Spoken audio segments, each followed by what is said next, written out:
Bien, luego de muchas reuniones prolongadas en el Congreso Nacional, los parlamentarios de gobierno y de la oposición se reunieron, tal vez como hace mucho tiempo no ocurría, llegaron prácticamente de todos los sectores. Pero no hubo un acuerdo total en relación al mecanismo para llegar a una nueva constitución. El tema continúa en desarrollo, contra el tiempo, contra el reloj.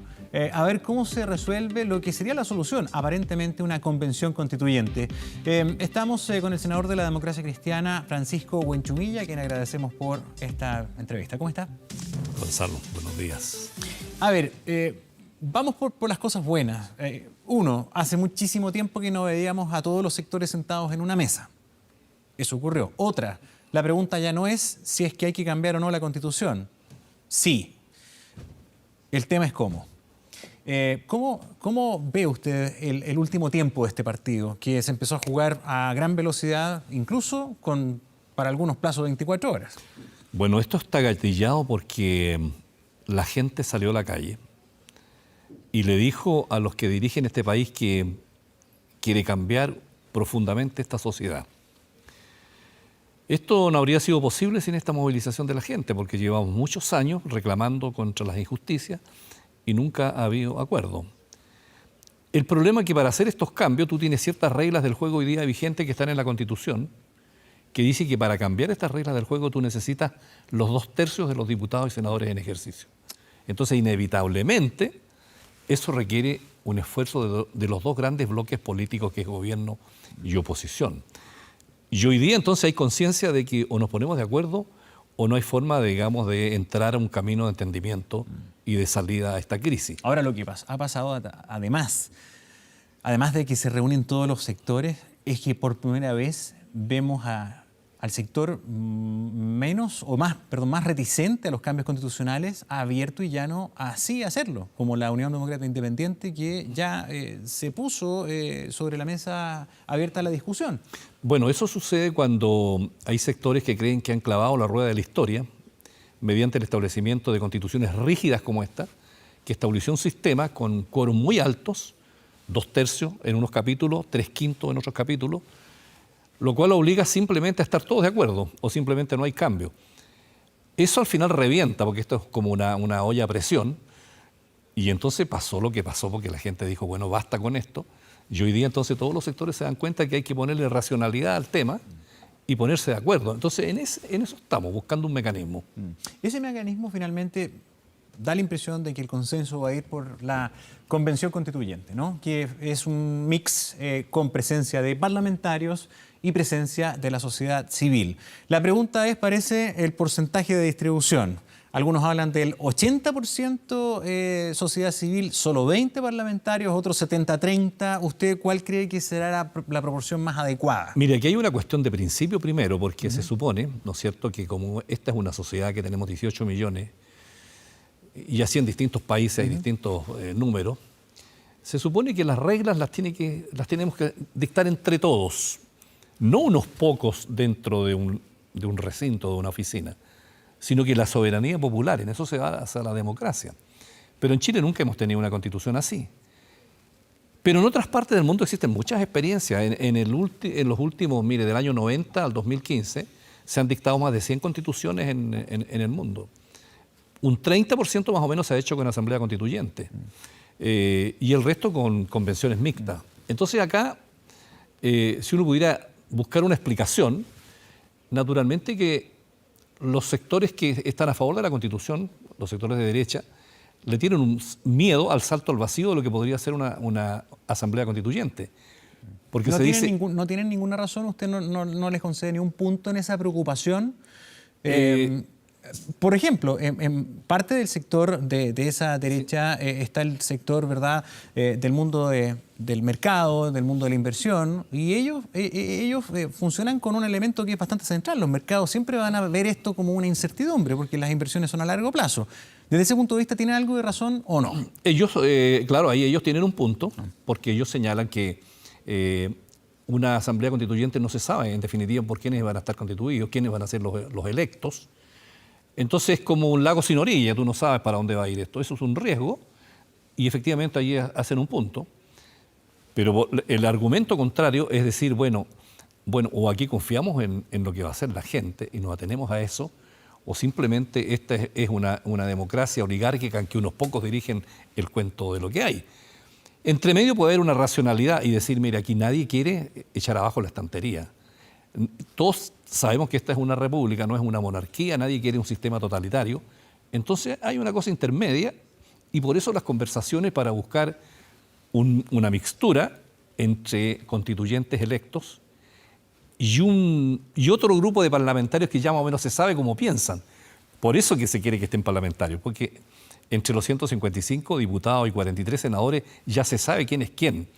Y por lo tanto no hay riesgos, digamos, bajo ese punto de vista. Y entonces, claro, ahí todos tienen un punto, digamos. ¿Cómo se conformaría ese porcentaje de parlamentarios? Si esto es una convención, ese 20% o 30% de parlamentarios, ¿quiénes serán? ¿Cómo se va a elegir?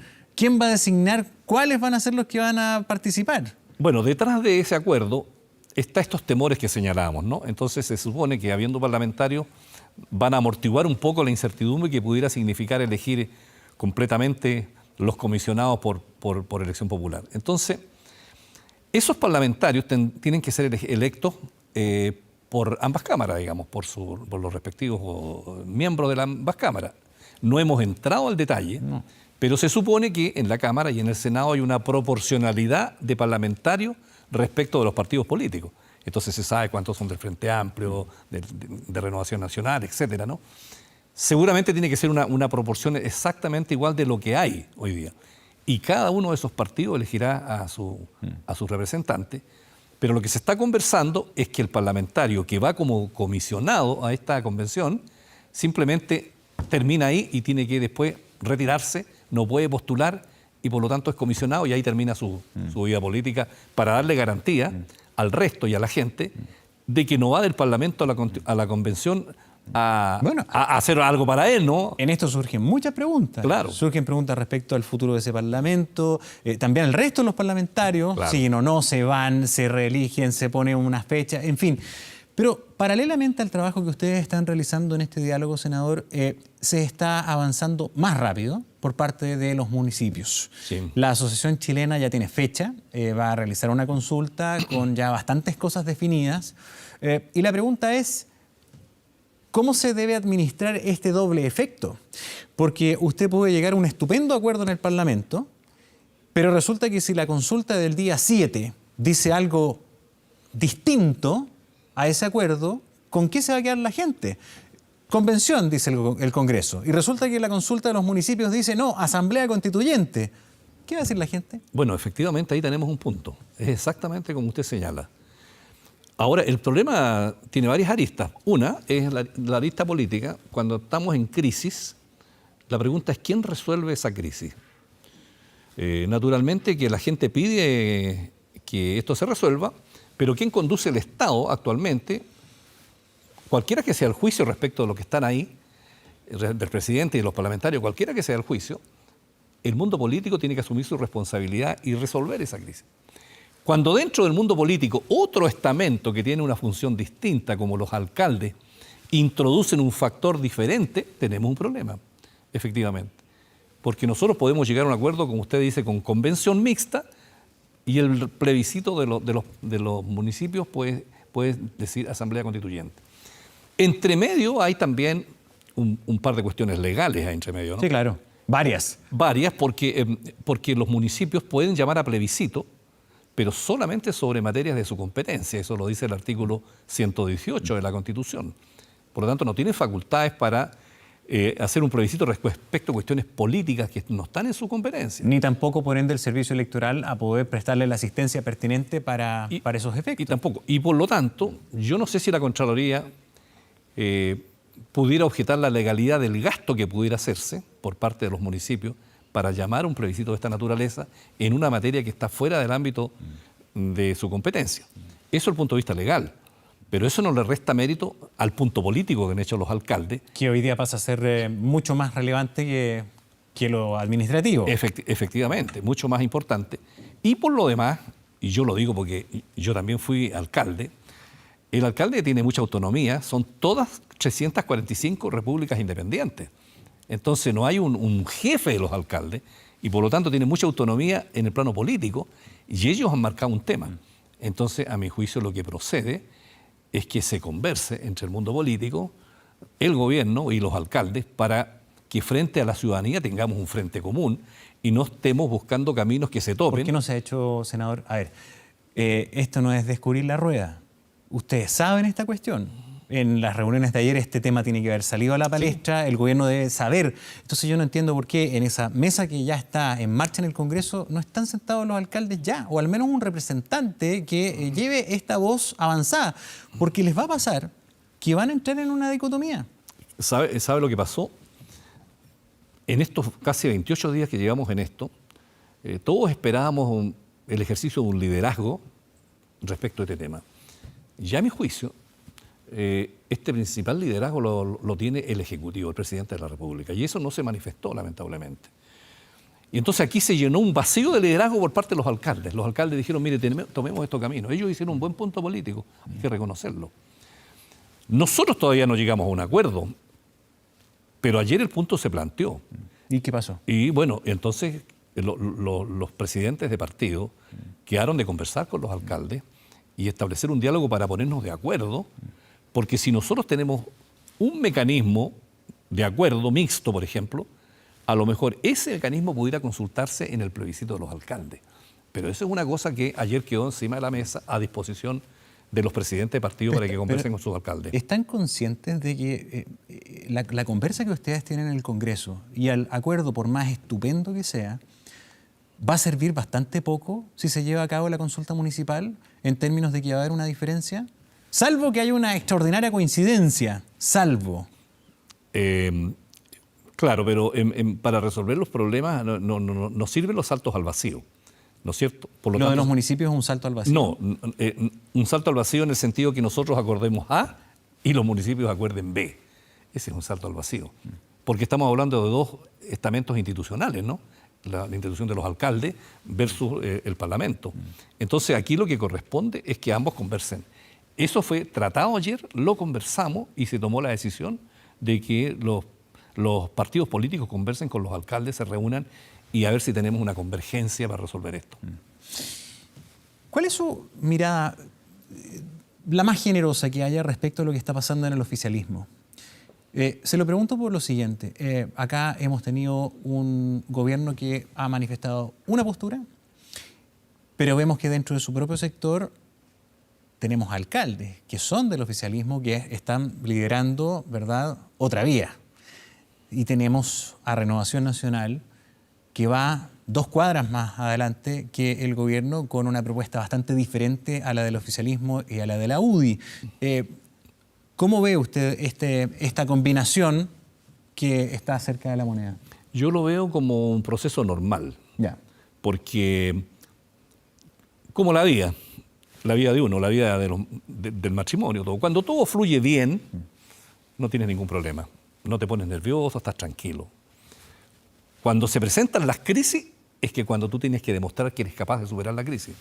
Pero cuando hay una crisis, entonces se produce la divergencia, distintas opiniones, porque no es fácil salir de una crisis. Porque para las crisis no hay libretos preestablecidos, porque la política es un intangible, no es una ciencia exacta, en que hubiera un manual que te dijera, mira, en esta crisis tienes que hacerlo de esta manera. Entonces se producen cuando hay coaliciones multipartidarias, se producen este tipo de situaciones. Y es ahí donde tiene que demostrarse el liderazgo de quien conduce. Y a mi juicio ese es el déficit político que ha tenido, digamos, exactamente el presidente de la República, en tomar, digamos, el timón y dar una señal de salida, un plan de salida. Y la gente ve que no hay un plan de salida. Entonces ese es el problema que tenemos. Hoy es una fecha especial, senador Huenchumilla, y me imagino que para usted cobra más sentido tal vez que para otras personas, porque usted es del mundo mapuche. Hoy se cumple 1 año del crimen de Camilo Catrillanca, y tras 1 año de partida no tenemos resultado definitivo aún en torno al juicio por las responsabilidades de lo ocurrido. Hay fecha para juicio oral en pocos días más, el 30 de noviembre, para los 8 funcionarios policiales que están involucrados en los hechos, pero todavía no tenemos claridad respecto a aquello. Y lo otro, una situación ligada al funcionamiento de las policías, que también tuvo mucho de esos problemas en ese caso. ¿Cuál es su reflexión respecto a este día en que la familia de Catrillanca ha pedido precisamente eso? Reflexión. Mire, esto tiene muchísimos puntos, tal como usted lo ha señalado. Un primer punto es una visión más bien personal, por yo provenir de ese mundo, y darme cuenta una vez más de las carencias que tiene esta sociedad, del sufrimiento del mundo mapuche por muchos años por el racismo, por la pobreza, por la exclusión, por estar marginados de esto. Y por lo tanto, yo siempre converso con Marcelo, el papá de Camilo, y él sabe que tiene todo mi afecto, mi solidaridad y todo el grupo de Temucuicui lo mismo. Una reflexión, digamos, más política, y esto tiene un cierto cuento, porque ve lo que ha pasado en Chile con todos los saqueos y todo lo que ha pasado. Y nosotros teníamos en la Araucanía 20 años de violencia política. Pero allá se quemaba un camión y en Chile, digamos, se armaba un escándalo y se sacaba la ley antiterrorista. Aquí se ha quemado el metro por todos lados. ¿Y quién ha hablado de la ley antiterrorista? Entonces no hay una discriminación respecto de lo que sucedía en la Araucanía con respecto a acá. Y el mundo mapuche, ¿qué es lo que ha hecho? Ha observado probablemente, digo yo figuradamente, desde algún cerrito por ahí, cómo la sociedad chilena está colapsada, dividida, con esta profunda crisis. Y entonces el mundo mapuche dice, no ve que teníamos razón, que cuando el Estado no te responde, cuando el Estado te ignora, cuando el poder económico, social te aplasta y creas una sociedad injusta, desigual, mira lo que pasa, no ve que teníamos razón nosotros con nuestra lucha. Eso es lo que dice el mundo mapuche, sabiamente. Y usted ha visto que la Araucanía ha sido probablemente la región más tranquila de Chile en todos estos cuentos. Y todo el mundo pregunta, ¿y dónde está el mundo mapuche? El mundo mapuche está observando cómo la sociedad chilena está aprendiendo dolorosamente a que no puede aplastar a la gente con desigualdad y discriminaciones, con clasismo y racismo. Es una gran lección que ha aprendido la sociedad chilena. Por eso usted ve en las calles lleno de banderas chilenas y de banderas mapuches. ¿Por qué significa la bandera mapuche? Significa que la gente reconoce la dignidad, la fuerza del mundo mapuche para luchar por sus cosas. Senador, y finalmente, en todo este contexto en que ya se acepta por parte del mundo dirigente que debe haber una nueva constitución en Chile, es también el efecto positivo, es la oportunidad precisamente para poder ser inclusivos como Estado en la Carta Fundamental respecto, por ejemplo, a los pueblos originarios, no solamente mapuche, sino que a nuestras etnias. Bueno, eso tiene que ser una cosa determinante y clave, porque si no es así, quiere decir que no hemos entendido nada, entonces, de un sector de los excluidos en Chile que son los pueblos indígenas.